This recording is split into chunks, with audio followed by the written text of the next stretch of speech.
Hi guys, I'm Sam Caparo. What's up guys, I'm Kendall, aka Fierce to Fit on Instagram. So today we're going to do a Q&A. Kendall posted a picture and I also showed my followers to head over to Kendall's picture, which is right here, and ask some questions. So this is a chance for you guys to ask whatever you want, and we're going to do half on my channel, half on her channel. So after you're done watching this portion, head over to her channel to see her portion. And so yeah, welcome to the video, and we're just going to get started right now. Okay, cool. So the first question that someone asked came from Sadie, and this definitely relates to both of us. So it was, do you miss competing and do you ever think you will again, Sam?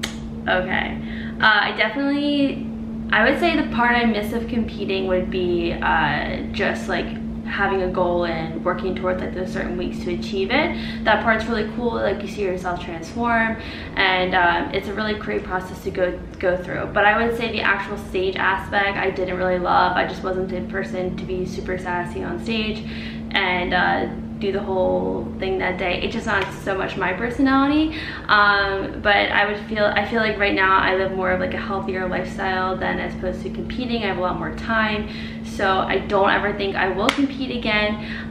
Never say never, but it was a really good experience. I don't regret it at all, but I would say those are like the pros and cons to missing it. I definitely miss it a lot, like especially when a lot of people on like social media are always competing and you see like people getting glammed up and like super shredded and all that kind of stuff.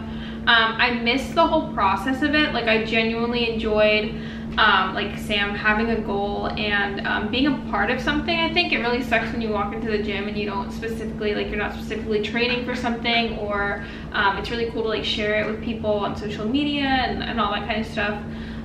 But for me, as far as it goes with the future of competing, I don't see it realistically happening within the next year or two. Like Sam, I never want to say never. I do have a huge passion for it, but my business right now is coming first and my health is coming first, so we'll kind of see what happens with all that. Take it as it comes. Okay. Ooh, okay, so Catherine, Mini But Mighty, asked the biggest lesson you've learned this year. That's so big. Oh my god. Alright, you go first. Oh my gosh, oh my gosh. Oh my gosh. Okay, so the biggest lesson that I learned this year, and I'm not gonna make it in regards to myself, I guess it'll just be more like life in general, is that I definitely need to start prioritizing, having more spontaneity, because for me, I've always been really routined. And actually being here, literally this week was like an epiphany for me, having Sam. I never like spend money on myself. I never prioritize like even other people. So like it's a matter of being like, sometimes I'm too selfless, but then also sometimes I'm too selfish in certain things. So just having more spontaneity and getting rid of a routine, so that way I can have just more of like an equal balance in my business with like relationships, family, all that kind of stuff. That's definitely the biggest thing for me this year. Yeah, no, I think that's really good. And then I would say for me, the biggest thing I learned was sort of along the lines of you, like learning how to have more experiences, have fun, and figuring out what I really want out of life, as opposed to just like having a certain amount of money, but like what I want to do with the money, like how do I want to like give back, how do I want to live, how do I want to like just go about my life, and what could the money really do for me, and figuring out like the impact I want to make. I would say like I've had to really like sit down and figure out what I want, and that was like a huge turning point for me. And now like I feel like thankful to live the lifestyle that I do, and it wouldn't have came unless like I figured out like what really makes me happy. Yeah, I think like the biggest breakdown is just like being able to prioritize, like for both of us, like within that goal. Definitely just think it's like being able to prioritize things the right way that you want to and what makes you actually happy. Yeah, like Kendall's super inspiring. Like she does have a really good routine, so like I am taking like being with her this week is like helping me being more on a routine. We're rubbing off on each other. Yeah, so like I feel like we both really complement each other. Yeah, we just need the balance out. Yeah. So thoughts on the keto diet? I saw this one before and I was like, I have to watch this. Sam, what is your thoughts on the keto diet? Thoughts on the keto diet? I think like It would be, if you're really gonna do keto, like full keto, maybe like for like health reasons, like if you're like maybe prescribed to do it. But if you're like full on keto just to like lose weight, I don't think that the intentions are there and it's gonna be like super beneficial for you, because I do think having a good balance in everything that you eat is really important. If you notice like your body just does better with more fats, you can include more fats and still have carbohydrates, but you don't have to just go off the deep end and go like one way. I feel like it's turned into like a little bit of a fad for a minute, but yeah, I don't think it's completely necessary. Like if you're not prescribed by like your doctor, you don't need to do it. Yeah, I definitely think like any diet, I just don't like ever approve of like any diet. I would just say like eat to what makes you feel the best, but like if eating like predominantly fat is what works for you, like I guess that works for you. But for me, like I just know personally, like I do like higher fat, but I will still always incorporate like carbohydrates into my diet. And I think it's an extreme. I think it's a really restrictive lifestyle. I know someone personally who's done it, and like it's just, you can't go out, like you can't do a lot because you're limited with what you can eat, because it's mainly whole foods and it's, you know, from meats and like high fat sources that are really quality fat sources. So I would never say that it's something I would take on, but like Sam, like I know high fat is really beneficial for gut and digestive health, but I don't think I would ever like support the keto diet. But yeah, hey, do you, boo, like if it works, like it works. Yeah, if it works for you, then keep doing it. Okay, so I guess this would be pretty good since we're both coaches. So tips for someone who's wanting to start a bulk, they're currently in a reverse diet and would like to do a bulk first timer. I always wonder how or if my workouts should change. I know you should lift heavy, but what are some key points at really putting on extra food to get good use during a bulk? Oh, want to go first? Yeah, sure, go for it. Okay, if you're currently doing a reverse diet, I would still stick with the reverse diet. I think the word bulk is thrown around a lot and people take it as like just like eat whatever you want and like hopefully it'll turn to muscle, and that's just like not the way it works.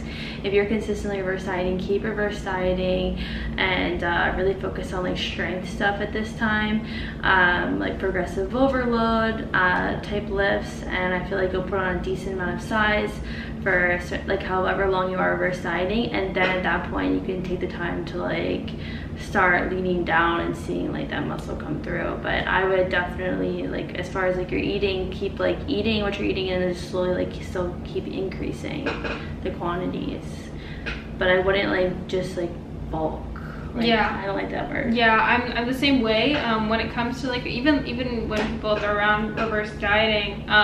If you haven't been through like an extreme cut phase or like a prep, or you haven't had like a crap ton of inconsistency, I wouldn't even really say that's something necessary. It's just like having consistency is what's key. And from there, like obviously we know like if you put on more lean body mass, your body's gonna require more energy, so just kind of feel it out. Like you don't even necessarily have to track, like will it be more progressive and better for you? Probably over time. But I would say like if you are if you're going to like try and put on lean body mass, over time just feel it out, like how your metabolism's increasing, if your hunger levels are going up, if you notice that with progress pictures like you're putting on weight or like putting on mass, then obviously it's important to just each week check in with yourself, check in with a coach, whatever it might be, and just progressively increase your intake.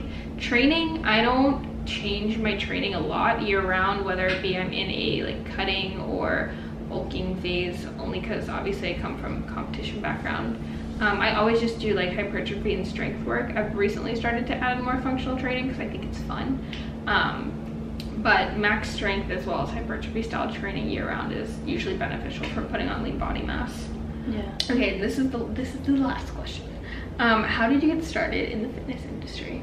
Okay, so I went to the gym at 5 a.m. every morning before high school when I started my sophomore year of high school, and I was really into school in the gym, so it got me like I was super disciplined on a schedule. How old were you? I was 16 years old, and I fitness remember, like wasn't even that big back then. I know, right? I literally was in fitness like before like Instagram was a thing. So yeah, my mom, like shout out to you, mom, love you, but she used to take me to the gym when I was 16 at 5 a.m. she would drop me off, and then at 17 I got my license, and then I was so like driving every morning, 5 a.m. So and then this one guy like saw me in the gym, and he was a bodybuilder, and he was like, yo, like you're in the gym all the time, I've seen you here for years, like why not just like compete? He's like, I compete, I have a coach, I think you really like him. And I was like, sure, like why not? Like I don't know, like I'm just here because I like being here. Like I didn't think of it. It's so funny like how I saw the gym before as I see it now from competing. I don't know, but I was just there because I really just enjoyed it. I didn't really have like any specific goals. So I wound up like competing, and when I turned 19 years old, and from there I started my fitness business, started my fitness journey, all that stuff, and started on Instagram, social media, and I fell in love with it, and it was like literally like how I started. Yeah, so mine's actually kind of similar, except mine came from more of like an athletic side.